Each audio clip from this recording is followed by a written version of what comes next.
इस तरह से खाली हम लोग मान खाली अपने ही जैसे लोगों का किए है ऐसा नहीं है ना। पशुओं का भी मान किए, पक्षियों का भी मान किए, ये सब करते रहे। तीन चीज है, देव, मानव और दानव। देव कौन है? जो सब कुछ देता है मगर मांगता कुछ नहीं, जिसके आगे कुछ रख देने पर नहीं लूंगा ये भी नहीं बोलता है, वो देवता है। मानव वो है जो लेता और देता है। दानव वो है जो लेता मगर देता नहीं। देव वो है जो सब देता है, सिर्फ मांगता नहीं है वापिस। इसलिए हमको सूर्य देवो भवा, चंद्रमा देवो भवा, वायु देवो भवा, अग्नि देवो भवा, कुत्ता देवो भवा, गधा देवो भवा, ये सब हो गए, है ना। जो हमको कुछ दे रहे हैं, मांगते कुछ नहीं है हमारे से। फिर मातृदेवो भवा, पितृदेवो भवा, आचार्य देवो भवा, ये सब रहा है। ये मांगते नहीं है। जिस दिन मांगे उस दिन उसका देवत्व खत्म। और तुम्हारी माँ तुमको बार बार एक बात बोल रही है, अरे 9 महीने तेरे को गर्भ में ढोई, इतना तेरा करी हूं मैं, तू मेरे लिए क्या कर रहा, करके ये बात बोले माँ, 2-4 बार बोलने के बाद में बोलता है कि हिसाब कर ले कितना करी दे देता हूं। वो जब तक नहीं मांगी उस समय तक देवता है। जिस समय तक आचार्य नहीं लेता था उस समय तक देवता है। जिस दिन वो पैसा लेने लगा, फीस लेने लगा, उसका मान खत्म। अब टीचर को कोई देवता नहीं बोलता है ना, खत्म हो गया उसका मामला। आचार्य को कोई अब देवता नहीं, पैसा ले रहा है तो फुकट में कर रहा है कि हमारे लिए क्या एहसान है, और इतना काम करवा रहा हमारे से, उसका फायदा उठा रहा, ये सब है ना। कम से कम ये सब दे रहे हैं, इनके प्रति अगर हम कुछ नहीं करते हैं तो कम से कम हम मानव भी नहीं रहेंगे। इसे कम से कम मानव बनना है तो इन सारी चीजों के प्रति कहीं ना कहीं तो आभार व्यक्त करना है ना, कम से कम मानव बनेंगे। इसलिए हमको ये सब है, जिसको बोले उसको करना। अब आपका पैर इसको लग गया, आप ऐसा कर लिए, क्यों किए? वो तो एक वस्तु है ना, मगर उससे हमारा बहुत कुछ चल रहा है, नहीं तो काहे के लिए ऐसा करना है ना। उससे बहुत कुछ चल रहा है हमारा, और उस पर पैर पड़ गया है हमारा, कम से कम इतना भी नहीं करेंगे तो कैसा।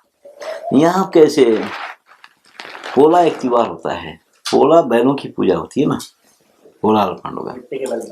तो बैल की पूजा कैसे होती है यहाँ पे कि एक दिन पहले बैलों के कोठे में जा करके बैलों के पैर धो के टीका लगा के बैलों को ये बोलते हैं कि कल हमारे घर पे भोजन के लिए आना है, दावत के लिए आना है, ऐसा उनको बुलावा दिया जाता है। दूसरे दिन बैलों का बहुत अच्छा श्रृंगार करके बैलों को हनुमान के मंदिर और पोचवा के मंदिर पर ले जाते हैं, बाजे गाजे के साथ खूब धूम से बैल लेके निकलते हैं। जब बैल वापस लेके आता है तो बैल लेके जाने वाले को नए कपड़े, नई पगड़ी, ये सब कुछ नया होता है। बैल लेके आया, बैलों की पूजा किए, जो पकवान बने हैं बैलों को नैवेद्य दिए, पूजा करके बैलों को एक बाजू करने के बाद उसको पहला भोजन करवाया जाता है, जो बैलों को लेकर के गया है उसका मान करके बैठा के उसका भोजन, वो भोजन करने के बाद घर के लोगों का भोजन है। और फिर रात होने के बाद ये लोग अंगारे लेके कोठे में जाते हैं जहाँ बैल बंधे हुए हैं, और ये कपड़े से उसका कंधा सेकते हैं, ये रंडी का तेल लगाते हैं, कंधा सेकते हैं उसका, उसकी नज़र उतारते हैं बैलों की। इसको कांध सेकनी भी बोलते हैं, क्योंकि ये त्योहार उस जगहों पे है जहाँ बारिशों पर खेती होती है। हम श्रावण मास तक बैलों का खेतों में काम खत्म हो जाता है, काम खत्म हो गया, अब बैलों का काम वहाँ नहीं रहेगा ज़्यादा, तो इसलिए तो बहुत काम किया है हमारे खेत में करके उसके कंधा सेकते हैं कि अब कोई ऐसा काम नहीं है, भारी काम नहीं है, कांध सेकनी है उसको। इस तरह से वो होता है बैलों का। जिनके घर में बैल नहीं हो, मिट्टी के बैल रख करके कर लेते हैं ये सब कार्यक्रम। तो ये सब एक मान की ही प्रक्रिया रही है ना, हर तरह से मान की प्रक्रिया रही है कि हर सारी चीज के प्रति एक आभार का भाव हो, एक मान का भाव हो उसके लिए। इसलिए शादी ब्याह में भी ये सब कुछ तो होता ही है। शादी ब्याह में जैसा है कि हर कारीगर के तो घर जाना ही है, पहले जाना है, बाद में भी जाना है, सामान लाने के लिए भी जाना है। मगर जिस दिन शादी का मंडप बनाना होता है तो शादी का मंडप का जो ऊपर डालने के जो पत्ते वत्ते हैं ये सब कुंबी ला के देते थे। वो किसी को बोल दिए तो वो आ जाता था, रात में भोजन करके वो वहाँ सोता था। सुबह में ये लोग उसको सद्दी खाना बांध के देते थे, सद्दी मुर्दा ये है। और वो जंगल जा करके लेके आता था, वो झाड़ियाँ लेके आया तो काफी दूर अपने गली के कोने में ही बैलगाड़ी की पूजा, आदमी की पूजा, बैलों की पूजा करके उसको लेके आते हैं। लेके आकर के वो मंडप तैयार होता है। पंद्री भोजन उठ दिया पूरा मंडप तैयार हुआ है तो उस मंडप के नीचे 5 लोगों को खाना खिलाया जाता है। तो ये सारे जितने लोग हैं इनका समय समय पे काफी सुंदर मान रहा है, अपने पास में मान किया गया है। कर्ण छेदन वाले दिन सुनार का मान, केश खंडन वाले दिन हजाम का मान, ये सब मान रहा है। उनको बड़े अच्छे अच्छे औजार बना करके दिए जाते थे जो निशानी के तौर पर उनके पास रहते थे। ये सब कुछ ये घर के लोग बना के देते थे, उसको निशानी रहना हमारे घर की, ऐसा। इस तरह से एक अपने पास बहुत अच्छी मान की प्रक्रिया चली है पूरा। ये मान की प्रक्रिया रहने की वजह से लोग बहुत सहज जीवन जिए, क्योंकि हर एक को मालूम है कि मान तो हमको मिल रहा है तो उसके लिए क्या नाटक करना है। फिर जब तुमको सहज में मान, आसानी से मान मिल रहा है तो मान प्राप्त करने के लिए नाटक नहीं करना है ना। तो फिर वो सहज जीवन जीता है, बहुत सहजता से जीवन जी लेता है। इतना सहज आदमी जीता था हिंदुस्तान का। करीमनगर के पास में एक सरस्वती का देवालय है। वो देवालय के महाराज बसंत पंचमी के दिन इलाके के काफी कलाकारों का, ऐसे ऐसे लोगों का मान करते हैं। तो एक बार मेरे को भी बुला लिए, मैं भी गया। तो गए तो हम 2 जने गए, दोपहर के समय वहाँ पहुँच गए। तो एक कमरे की चाबी दिए, वो कमरा खोले तो वहाँ पर एक झाड़ू और 2 चटाइयाँ पड़ी थी। हम झाड़ू से कमरा साफ किए, चटाइयाँ बिछाए, अपना बैग रखे, लेट गए। 4 बजे के आसपास उठे, हाथ मुंह धोए कुएं पे, तिलक वलक लगा के तैयार होकर के सभा में गए। तो सभा में विद्वान पंडिता, अष्टावधानी, शतावधानी, ऐसे पंडित लोग थे वहां पे। एक एक के जवान पे लाखों श्लोक, शास्त्रों के ज्ञाता, ऐसे सब पंडिता वहां पर थे। काफी अच्छी चर्चा चली, सभा चली। उसके बाद रात में आए, सब बैठ के भोजन किए उनके आंगन में, पत्थर में। भोजन करने के बाद हम लोग जाके अपने कमरे में लेट गए। इतने में विद्वान विद्वान पंडित आए। पंडित आकर के कहाँ सोएंगे करके करे। तो हमारे यहाँ जगह है, यहाँ सो सकते हैं, मगर नीचे बिछाने के लिए कुछ नहीं था वहाँ। लेकिन बोला मैं देखो कुछ होएगा तो मैं लेके आता हूँ। वो गया और बहुत बड़ा बोरिया सा लेके आ गया, वो लाके बिछा दिया। बस हाँ, बस क्या कर लेते हैं। सब अपना अपना बैग रखे, तो चादर वादर बिछाए और लेट गए। थोड़ी देर में सो गए सब लोग बड़ा अच्छे से। मगर मैं लेट करके मेरे को नींद नहीं आई। मैं ये सोच रहा था, ये देख रहा था कि ये लोग किस चीज में कम है। विद्वान पंडित है, प्रखांड पंडित जिसको बोला जाता है, ये सब वो है। और इसमें कमी किस चीज की है? कोई कमी नहीं है, मस्त है सब। इतने पंडित विद्वान होने के बाद भी ये ऐसा कैसा सो गए, ये इतना सहज कैसा है। और इनकी जगह अगर ये जो व्यवस्था करने वाले हैं ये किसी लेक्चरर को बुलाते या किसी प्रोफेसर को बुलाते तो क्या वो ऐसा सोता था बेटा? वो तो नहीं सोता था, उसको गालियां देके जाता था। रखने की हैसियत नहीं है तो क्यों बुलाए, है ना? लॉज नहीं है क्या, गेस्ट हाउस नहीं है क्या, क्या को बुला दिया बोल के बोलता था।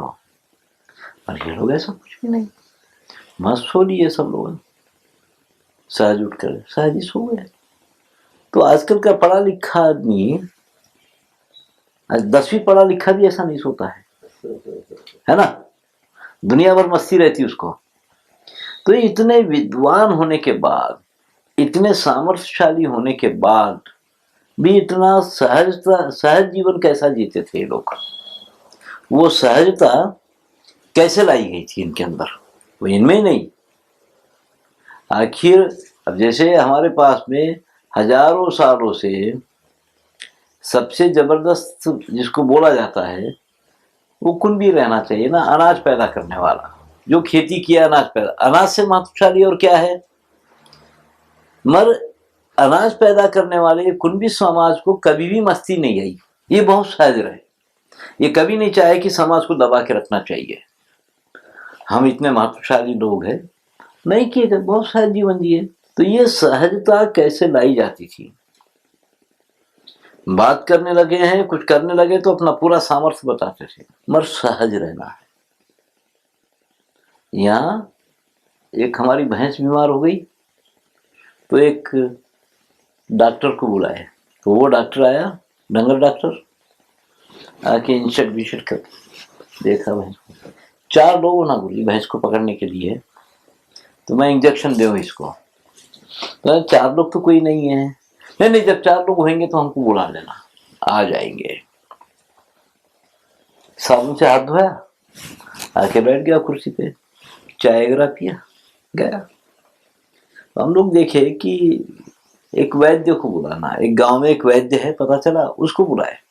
वो वैद्य आया, आकर के देखा, बुजुर्ग आदमी, बूढ़ा आदमी, देखा अरे ये बीमार तो है, मगर इसको चुरके लगाना पड़ेगा, दाग लगाना पड़ेगा, और मैं वो सलाखा नहीं लाया, वो मैं नहीं लाया। तो मेरे को याद आया कि यहाँ पे धनगर है एक, भेड़ बकरी चराने वाला, उसके पास में है, क्योंकि वो ग्रहण के दिन वो सलाखें बनाते हैं, 2 सलाख ग्रहण के दिन बनाते हैं। ग्रहण बट्टिनప్పుడు आ गजाल చేస్తారు, वाताल इच्छेड गजालू, वो कई साइज के बनाते हैं, जानवरों के अलग है, आदमियों के अलग है, मगर वो बनाने का टाइम है ग्रहण पकड़े सो टाइम पे। तो वो यहाँ है करके मैं बोला वो मंगवाओ क्या? हाँ वो चलता है बोले, तो वो मंगवाया भाई। तो ये बड़ा आदमी, बुजुर्ग आदमी, काफी उपनिया इकट्ठा करके अंगार लगाया, और वो लाने के बाद गर्म किए, भैंस को नीचे गिराने का था। तो रास्ते भी एक जरा जा रहा, अरे चिन्ना ट्रावल इधर आ रहे, भैंस को नीचे गिराना है। वो आया, हम 3-4 भैंस को नीचे गिराए, वो भाग भाग के चुरके लगाया, चुरके लगा करके भैंस को खुला किया। मैं ऐसे ही कुर्सी पे बैठा हुआ था हमारे में, वो नीचे बैठ गया, वहाँ कुर्सियाँ थी, अरे मैं बोला ऊपर बैठो ना, ये नहीं बोली यहाँ ठीक है करके बैठ गया। तो अब उसके बाद में तो चलो भाई, मैं बोला तुम खाना वाना खा के जाओ। तो बोला कि अब खाना तो मैं नहीं खा सकता। क्यों नहीं खा सकता? मैं अभी इलाज किया ना, अब मैं कैसे खाना खाऊंगा? तो बड़ी मुश्किल से उसको खाना खिलाना पड़ा। फिर दूसरे गांव को जाना है भाई, वो खाने को तैयार नहीं। तो इतना इसमें और वो जो नया डॉक्टर जो बना है, दोनों में फर्क क्या है? ये आदमी उससे कई गुना ज्यादा जानता है, जानने के बाद भी इतना सहज है। एक सामर्थ्य पैदा होने के बाद कोई सहज नहीं रहता है, इतना सामर्थ्यशाली होने के बाद भी इतना सहज, और किसी की मदद कर देना ये मानस। यहाँ कोनेरू करके एक वैद्य थे, एक दिन कलेक्टर साहब के वहां पे उनको बुलावा आया, तो ये मेरे पास है गुरुजी, ऐसे लोगों के पास कभी नहीं गया, आप तो जाते रहते, चलो मेरे साथ। तो हम लोग गए, जा करके वो नाड़ी परीक्षा किया, उसके बाद दवाइयाँ निकाल के दे दिया। देने के बाद ये कलेक्टर की बीवी बोलती है कि आप लोग चाय पिएंगे ना? मैं तो पीता हूँ भाई चाय। तो इन्होंने बोले कि नहीं, मैं नहीं पीता। आप चाय नहीं पीते हैं क्या? नहीं नहीं, पीता हूँ, मगर अब नहीं पी सकता। क्यों? अब क्यों नहीं पी सकते हैं? नहीं, मैं दवाई दिया ना अम्मा, अब कैसा पीता। दवाई देने के पहले पी लेता था, मगर अब तो दवाई दे दिया, अब नहीं पी सकता मैं। अब तो आपकी गाड़ी में बैठ के भी नहीं जाऊंगा। हाँ, मरे मरे दोनों हम पैदल आए। हे भाव, दोनों पैदल आए, फिर मरे मरे पैदल आए। तो फिर बदले में कुछ नहीं लेना है। ये नियम रहा है कि जिसके लिए तुम कर रहे हो उसके बदले में तुम कुछ नहीं ले सकते, ऐसा। तो ये इतनी सहजता को ला देना आदमी के अंदर, वो हमारी पढ़ाई का कौन सा विधान था, वो सिस्टम को समझना पड़ेगा कि सामर्थ्यशाली होने के बाद भी वो सहज हो जाना है। तो हमारी पढ़ाई में जो 3 चीज जो बहुत महत्वशाली थी, प्रज्ञा, शील और समाधि, जिसकी वजह से आदमी शायद सहज हो जाता था। हमारे पास में सामर्थ्य से सामर्थ्यशाली आदमी भी बहुत सहज रहता था। तो आज वो सहजता गायब हो गई है पढ़ाइयों में से। तो वो सहजता कैसे ला सकते हैं, वो क्या था, कैसे सहजता को लाया गया था, ये समझना है पूरा। तो जिसके लिए कुछ करते हैं उससे कुछ ले नहीं सकते, लेना नहीं है। तो अपने पास में वैद्यो नारायणो हरि बोले हैं, वैद्य नारायण स्वरूप माना गया। उसके बाद बहुत लोगों को ऐसा बोले हैं, मगर उसमें पुरोहित को भी हम लोग भूसुर बोले हैं, भूमि का देवता, देवलोक का देवता नहीं, भूमि का देवता बोले हैं। क्यों इसको देवता बोले हैं? क्या सिंह है, दुम है, क्या है इसको? एक पुरोहित को क्यों देवता बोले हैं? एक आदमी दूसरे आदमी को देवता कब बोलता है? जब ये समझता है कि इसकी वजह से मुझे खाना मिल रहा है, भी आहार की व्यवस्था है, और इसकी वजह से मेरे को समाज में गौरव मिल रहा है। जिसकी वजह से ये 2 चीज मिलती है, तो इसकी दृष्टि में इससे बड़ा भगवान कोई नहीं। किसी भी युग में उतना ही ना भाई, आज के युग में भी उतना ही है ना? जिसकी वजह से तुमको आहार मिला और जिसकी वजह से तुमको गौरव मिल रहा है, उससे बड़ा भगवान कौन? और तो फिर ये पुरोहित वर्ग ऐसा क्या करता था कि जिसकी वजह से इसको देवता मानते थे लोग। तो एक पुरोहित वर्ग हमारे पास में ऐसा रहा है, उसका नाम ही रहा है पुरोहित, पुर का हित चाहने वाला, जो गांव का हित चाहने वाला है। किसका हित?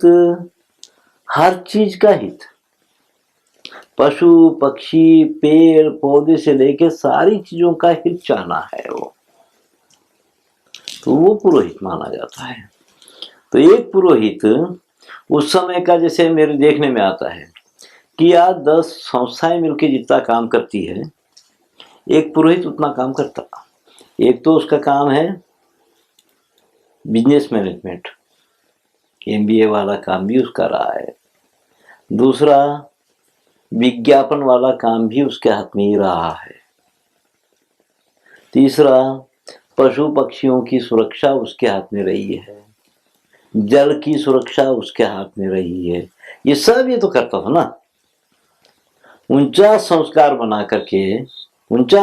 बना करके हर घर में 49 संस्कार करवाना है, और जिसमें हर कारीगर की 1 से लेके 5 चीज इस्तेमाल करवाना है ना? एक मार्केट बनाया हो, और जगह जगह पे उनका मान करवाना है, और उसके बदले किसी का पानी तक नहीं पीना है। पानी पीना भी वो दलाली है, और वो हर एक से बहुत श्रमदान करवाता था। किसी का बाप मर गया है, उसकी राख कौन उठाना है, हड्डियां कौन उठाना है, उनके खानदान से उठाने लगाना था। उठाओ, चलो हड्डियां वड्डियां ऐसी जगह डालो कि किसी को चुभना नहीं। करोड़पति भी रह दो, उसके बाप की हड्डी वो उठाएगा, दूसरा कोई नहीं। जगह वगह अच्छा सा, ऐसे श्रमदान बहुत करवाया। नदी में उतारा नहाने के लिए चलो 5 फीट मिट्टी निकाल के बाहर रखो, फिर स्नान करो, उसके बाद में कुछ और।